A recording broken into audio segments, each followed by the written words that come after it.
I was told to be a team player, so I watched my job burn without lifting a finger.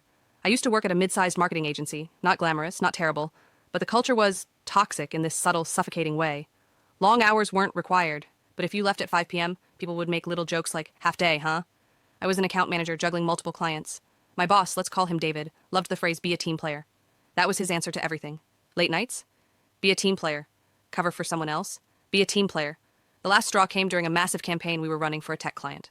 One Friday night, right as I was packing up, David dropped a 45-slide presentation on my desk. Client wants this redone by Monday morning. Everyone else is busy, so I need you to step up. I stared at him and said, that's impossible. This would take days. He smirked and hit me with, that's the attitude of someone who's not a team player.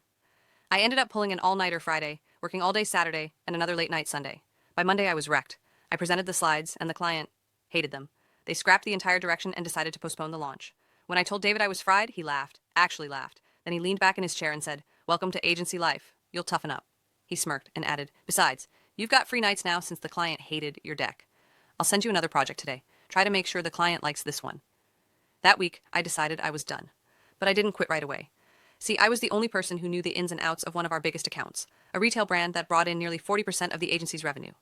I handled their schedules, vendor contacts, even their invoicing. No one else wanted to touch it because it was so detail-heavy. So I stopped being a team player, slowly, quietly. When they asked me to stay late, I didn't. When urgent emails came at night, I answered the next morning. And most importantly, I stopped reminding David about deadlines. 2 months later, the big retail client called David directly. Furious. Their shipment promos had been misprinted, ads were running with the wrong dates, and nobody had caught it. Why? Because I wasn't there nudging, double-checking, and covering everyone else's mistakes. David tried to throw me under the bus, but I had receipts, every email, every timestamp, showing I had passed things along. The client pulled their account the next week. That was the beginning of the end for the agency. Layoffs started soon after, including David himself. Me? I had already lined up another job.